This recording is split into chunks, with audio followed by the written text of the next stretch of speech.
Welcome back to Ferris Sports Update. Time to check in with Bulldog Hockey, joined by assistant coach Dave Cencer. Coach, first of all, welcome to the show. Thanks, Rob. Happy to be here. Right in the middle of a very competitive CCHA race here, and it seems like every weekend you go in and every point is going to be critically important in terms of the conference standings. Yeah, that's exactly right. And you know what? It's another situation in our conference. Like it seems like we have that every year, where there's just a cluster of teams right in the middle. Really, 1 through 8. Really, we have 9 teams in the conference. It's still up for grabs.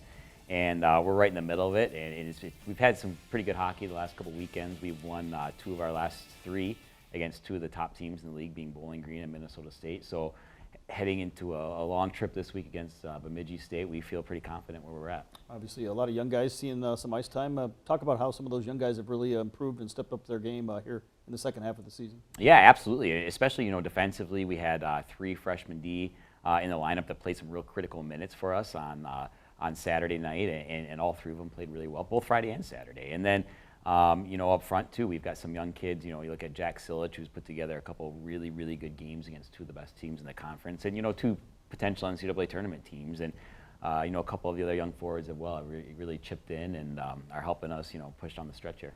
As we go to the highlights, we'll start with Friday night's game against Minnesota State, ranked 14th in the country, and you guys came in and really jumped on them here early in the first period. We did. We were very happy with something we really challenged the guys about last week was, coming in and starting well emotionally, physically, mentally, being engaged. It's a lot easier against these good teams if you're up a goal or, if you're even at worst versus trying to dig out of a 2-goal hole. And, Noah West really responded for us early on and played excellent. The pace of the game was a little frantic at first, but, we settled in, and then you see Tyler Shuppy set up a great goal by Caleb Ergang. Tyler was really maybe the best forward on the ice for either team this weekend, and really physically kind of made his presence known as well. So he played some great hockey, but the encouraging thing here, beyond Noah West playing excellent in net for us, was just that we were up to the challenge in every way. It was by no means a fluke beating this team. We were their equal or better the entire night, and we brought the game to them rather than sit back and wait for something to happen. And very proud of the way the guys played, and again, just the way they were involved, almost flawlessly. We even think of the connection between playing physically well, emotionally well, mentally well. They had, checked all 3 boxes, and then when we needed them, Noah was back there to make some great saves, showing his, experience being a 5th-year guy, and it was the right recipe for a big win. What does that mean, having a guy like Noah West that came on and gives you a chance to win every night? Yeah, he does, and you know what, has really solidified that goaltending spot for us, and he brings some great experience, just being involved at the University of Michigan the last few years, being in those Frozen Four situations. He has that composure, that calmness to him. He's been there, done that, and he brings that night in, night out for us. And I think especially with some of the younger guys we have, they feed off that. He's a really good mentor for our young goalies, our young D, and he makes a great play here as well, just on the nice little breakup pass to Trevor Tallene, who gets it to Tyler Schleppe, and then a great big-time goal. Almost a retro 1980s kind of shot there by Jacob Vidal, but he hammers it home, and that ices the win for us at a real critical moment. So overall, a fantastic night. What did it mean to get that first win in the series here to open up the weekend, and how important was that? Sure, yeah, especially against a team like that, it's great because, so to speak, you're playing on house money at that point. And we knew that they'd come out and give us their best shot the next night, but we knew that, we had a lot of confidence in our locker room after, beating Bowling Green, beating Minnesota State in consecutive games, and beating them the way we did too. Like that, like we said, that wasn't a fluke by any stretch of the imagination. We were full marks for that win. So, coming out of that Friday night game, I think there was a lot of confidence in our room and a lot of focus and determination heading into Saturday. As we go into Saturday's game, obviously you guys picked up right where you left off, jumped in front, scored a couple of early goals here on Saturday night. Yeah, it was great. You couldn't have asked for a better start, really, and we kind of jumped them. They came out and maybe pushed the pace a little bit on us early Friday, but we sure pushed the pace on them on Saturday and came out with a couple of real nice plays here. Gavin Best gets the first goal for us, another transfer from Michigan State that's made a great mark, a great leader in the locker room, and a great player on the ice for us as well. Then we get a second goal here by Caden Galt that gives us a 2-0 lead early. But knowing Minnesota State's going to make a push, they certainly did. And it was one of those situations where, again, I don't think we necessarily played poorly.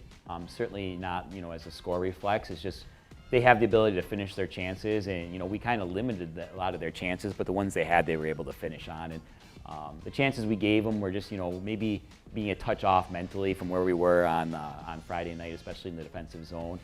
Having guys in the right place, but maybe not thinking the game when they're in that place, and a couple small miscues like right there lead to some pretty good opportunities for Minnesota State, and they have the shooters that can finish those.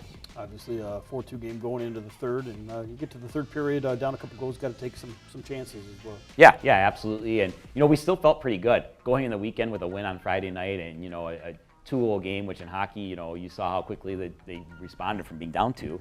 We know that it goes both ways, and so we felt pretty good going into the third period with how we were playing, where we were at. If we could just tighten things up a little bit mentally and limit some of those miscues, but again, they just took the very few chances they really had in the third period and converted on them, and give them credit. That's why they're a top 20 team, an NCAA tournament team, and that's why they are where they are. But we learned a lot from that game, especially in the second and third period there, about just really not just giving it 60 minutes, and that's a challenge in college hockey. It's not just 60 minutes one night. You got to turn around and do it against the same team the next night. And I think we learned a really good lesson there about what exactly it's going to take to beat a team like this 2 nights in a row. Obviously, you get the split on the weekend, and now you get ready to hit the road and a long road trip, longest one of the season, to Bemidji State. Yeah, it's a long trip, no doubt about that. But it's a great place to play when you get there, and they have a great arena, good crowds, just everything about it is good once you get to there. So the travel can be a little bit tough, but it's a great setup once you arrive. And then the hockey's great. We've had some really good series with them over the years. We played them in the playoffs last year. I went to overtime the first night, and they beat us the second night. So our guys are excited to get up there and play. It's a team that I think in a lot of ways we match up against well. It'll be another big challenge. They're essentially about tied with us in the standings, just a little bit ahead of us. So we're going to try to make up some ground on them, and they'll be trying to keep ground on us. And it's probably a dead heat in terms of the two teams. So it's going to come down to who can make the plays on the ice and who can be mentally and physically and emotionally engaged both nights. Obviously, you get towards the end of January here, early February, and the last month of the regular season going to be critically important in terms of where the seeding falls here for the conference tournament. Yes, yeah, like I mentioned before, 1st through 8th completely up for grabs, and even Northern Michigan sitting down at 9th right now, they can still get into 8th place, and the top 8 make the playoffs. So just making the playoffs is going to be the first goal for everybody. From there, it's seeding. You want to obviously get as high as you can get. The top 4 get home ice, and that's huge in our conference. So it is, and I think we're excited for the challenge. We like where we're at. Just even today we had a really good, maybe our best practice, Monday practice in years coming off that weekend. So we like where we're at. We're really pushing the tempo day in, day out right now in practice on the ice, and I think it's starting to show in our game. We're pushing the tempo against some of these top-notch teams, and we're excited to keep the tempo up this weekend against Bemidji. Well, Coach, thanks for the time here today, and best of luck. Safe travels out to Bemidji. Thanks, Rob. We'll be back with more Ferris Sports Update right after this.